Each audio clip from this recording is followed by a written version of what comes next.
पंजाब के मोहाली में पुलिस और बदमाशों के बीच एनकाउंटर। पुलिस ने 3 बदमाशों को गिरफ्तार किया। डेरा बस्ती महिला हत्या के मामले में शामिल थे। चेकिंग के दौरान पुलिस के रोकने पर बाइक सवार बदमाशों ने फायरिंग की थी। पुलिस की जवाबी कार्रवाई में 3 बदमाशों को लगी गोली। बदमाशों को अस्पताल में भर्ती किया गया। बाइक पर सवार होकर जा रहे थे तीनों बदमाश। पुलिस के मुताबिक 2 बदमाशों का रहा है आपराधिक रिकॉर्ड। पुलिस ने बदमाशों के पास से 2 पिस्टल भी बरामद किए। गुजरात के सूरत में फेक लूट के मामले का भंडाफोड़ हुआ। पुलिस ने मास्टरमाइंड सहित 3 लोगों को किया गिरफ्तार। 8 करोड़ की लूट की बनाई गई थी फर्जी कहानी। कंपनी का कैश ले जा रहा कैशियर ही निकला मास्टरमाइंड। पुलिस के सामने फर्जी कहानी बनाकर दर्ज कराई थी शिकायत। पुलिस की जांच में कैशियर निकला लूट का सूत्रधार। कैशियर ने पैसा जमा कराने के दौरान लूट की वारदात की बनाई थी झूठी कहानी। कैशियर के मुताबिक इनकम टैक्स अधिकारी बनकर बदमाशों ने लूटपाट की थी। यूपी के अंबेडकर नगर में अनियंत्रित होकर डबल डेकर बस पलटी। हादसे में एक शख्स की हुई मौत, 2 दर्जन से अधिक यात्री घायल हुए। महाराष्ट्र के कोल्हापुर में पटाखा फैक्ट्री में लगी भीषण आग। फायर ब्रिगेड की टीम ने कड़ी मशक्कत के बाद आग पर काबू पाया। फैक्ट्री में आग लगते ही होने लगे धमाके। आसपास के इलाके में दहशत का माहौल। हादसे में किसी की जान को नुकसान नहीं। पुलिस हादसे की जांच में जुटी। इंद्रलोक पहुंचा जमीयत उलमाए हिंद का डेलीगेशन। जमा मस्जिद के इमाम से की बात। पुलिस वाले के खिलाफ कोर्ट जाने की बात कही। एआईएमआईएम चीफ असदुद्दीन ओवैसी ने नमाजियों से बदसलूकी का मामला उठाया। कहा कि इस्लाम के खिलाफ नफरत अब आम हो गई है। वुमेन्स प्रीमियर लीग में आज दिल्ली कैपिटल्स और रॉयल चैलेंजर्स बेंगलुरु के बीच होगी टक्कर। दिल्ली में होगी टक्कर। शाम को 7:30 बजे शुरू होगा मैच। वुमेन्स प्रीमियर लीग में मुंबई ने गुजरात को 7 विकेट से हराया। पॉइंट्स टेबल में टॉप पर पहुंची।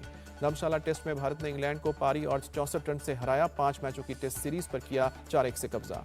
चेक रिपब्लिक की क्रिस्टीना पिस्कोवा के सिर सजा मिस वर्ल्ड 2024 का ताज। 117 देशों की प्रतियोगियों को मात देकर खिताब जीता।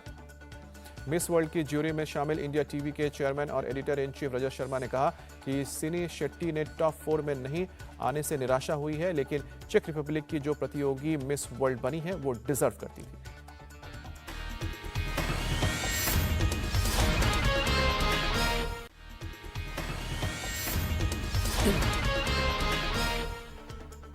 प्रधानमंत्री नरेंद्र मोदी ने अपने संसदीय क्षेत्र वाराणसी के दौरे पर किया 28 किलोमीटर लंबा रोड शो। काशी विश्वनाथ मंदिर में किए दर्शन। काशी विश्वनाथ मंदिर से दर्शन कर बाहर निकले पीएम ने त्रिशूल उठाकर श्रद्धालुओं का अभिनंदन किया। त्रिशूल के साथ पीएम मोदी ने किया जीत का शंखनाद। ट्रस्ट की तरफ से पीएम मोदी को दिया गया था त्रिशूल। वाराणसी के मुस्लिम बोले, अब जब मोदी उम्मीदवार होंगे तब होगी जीत। वाराणसी के मुस्लिमों ने की पीएम मोदी से अपील। कहा कि जब तक चुनाव लड़े वाराणसी से ही लड़े और हमेशा प्रधानमंत्री बने। आज प्रधानमंत्री नरेंद्र मोदी का आजमगढ़ दौरा। 42,000 करोड़ की विकास योजनाओं का करेंगे उद्घाटन और शिलान्यास। एक जनसभा को संबोधित करेंगे। प्रधानमंत्री देश भर में 15 हवाई अड्डों के नए टर्मिनल भवनों का करेंगे उद्घाटन और शिलान्यास। लखनऊ और रांची में लाइट हाउस प्रोजेक्ट्स का करेंगे उद्घाटन। उत्तर प्रदेश में रेल और सड़क बुनियादी ढांचे को मजबूत करने के लिए 27,000 करोड़ से अधिक की परियोजनाओं का होगा शुभारंभ। प्रधानमंत्री मोदी देंगे सौगात। उत्तर प्रदेश में प्रधानमंत्री ग्राम सड़क योजना के तहत 3700 करोड़ से अधिक की परियोजनाओं को देश को समर्पित किया जाएगा। कई रेलखंडों के दोहरीकरण और विद्युतीकरण का होगा लोकार्पण। प्रधानमंत्री बहराइच नानपारा नेपालगंज रोड लिंक खेलखंड के आमान परिवर्तन का करेंगे शिलान्यास। परियोजना के पूरा होने के बाद ब्रॉडगेज लाइन के जरिए महानगरों से जुड़ जाएगा। प्रधानमंत्री प्रयागराज जौनपुर इटावा को भी देंगे सौगात। कई सीवेज उपचार संयंत्रों और दूसरी परियोजनाओं का भी करेंगे उद्घाटन और लोकार्पण। छत्तीसगढ़ में महतारी वंदना योजना के तहत पहली किश्त जारी की जाएगी। प्रधानमंत्री वीडियो कॉन्फ्रेंसिंग के जरिए देंगे सौगात। एमपी के कटनी में मुस्लिम धर्मगुरुओं और जायरानों के बीच प्रधानमंत्री मोदी ने प्रार्थना की। हजरत इत्र शहादत्ता पीर बाबा चिश्ती की पवित्र स्थली पर चढ़ाई चादर। मुस्लिम धर्मगुरुओं ने 2024 में पीएम मोदी की जीत और सलामती के लिए विशेष प्रार्थना का आयोजन किया। इंडियन माइनॉरिटी फाउंडेशन ने शुक्रान मोदी कार्यक्रम आयोजित किया। धर्मगुरु में पीएम मोदी की लंबे जीवन और सफलता की कामना की। पीएम की ऐतिहासिक जीत और देश के साथ लेकर चलने की दुआ की। सिलीगुड़ी राधिकापुर ट्रेन को पीएम मोदी ने दिखाई हरी झंडी। सिलीगुड़ी में कई परियोजनाओं की रखी आधारशिला। पीएम मोदी ने ममता सरकार पर निशाना साधा। दलित, आदिवासी और महिला विरोधी बताया। असम के जोरहाट से पीएम ने 17,500 करोड़ के प्रोजेक्ट की दी सौगात। कहा कि इन प्रोजेक्ट्स की वजह से असम में विकास की गति और तेज होगी। पीएम मोदी बोले, नॉर्थ ईस्ट ने मोदी की गारंटी को पूरा होते देखा है। पूरा नॉर्थ ईस्ट कह रहा है अब की बार 400 के पार। काजीरंगा नेशनल पार्क में भ्रमण के बाद प्रधानमंत्री मोदी ने महिला वन रक्षकों की टीम वन दुर्गा से भी बातचीत की। पीएम मोदी का अरुणाचल दौरा। ईटानगर से 55,600 करोड़ की परियोजनाओं की सौगात दी। पीएम मोदी ने सेला टनल का उद्घाटन किया। 10 किलोमीटर लंबे तवांग से चीन सीमा तक दूरी अब कम जाएगी। पीएम मोदी बोले, नॉर्थ ईस्ट के विकास के लिए हमारा विजन आस्था लक्ष्मी का है। ट्रेड और टूरिज्म की मजबूत कड़ी बनेगा नॉर्थ ईस्ट। ईटानगर से पीएम ने विपक्ष पर निशाना साधा। कहा कि आपके बच्चे किस हाल में हैं इसकी परवाह इंडी अलायंस ने ना कभी की है और ना कभी करेंगे। लोकसभा चुनाव से पहले इलेक्शन कमिश्नर अरुण गोयल ने इस्तीफा दिया। विवादों में रही थी नियुक्ति। 2027 तक था अरुण गोयल का कार्यकाल। निर्वाचन आयोग में पहले से ही चुनाव आयुक्त का एक पद था खाली। अरुण गोयल के इस्तीफे के बाद अब केवल मुख्य चुनाव आयुक्त राजीव कुमार ही बचे हैं, जिनके कंधों पर आई चुनावी व्यवस्था की जिम्मेदारी होगी। चुनाव आयुक्त अरुण गोयल के इस्तीफे पर कांग्रेस ने सरकार को घेरा। सोशल मीडिया पर लिखा, चुनाव आयोग या फिर चुनाव चूक। केसी वेणुगोपाल ने कहा कि लोकसभा चुनाव के ठीक पहले चुनाव आयुक्त अरुण गोयल का इस्तीफा देना हैरान करने वाला है। पूछा, चुनाव आयोग में क्या हो रहा है? बीजेपी मुख्यालय में बीजेपी केंद्रीय चुनाव समिति की बैठक। आज शाम को 7 बजे होगी बैठक। लोकसभा के लिए उम्मीदवारों के नाम होंगे तय। पीएम मोदी, गृह मंत्री, पार्टी अध्यक्ष जेपी नड्डा मौजूद रहेंगे। सीएम योगी आदित्यनाथ आज आजमगढ़, कुशीनगर और देवरिया में करेंगे जनसभा। देवरिया में 679 करोड़ की 673 परियोजनाओं का लोकार्पण शिलान्यास होगा।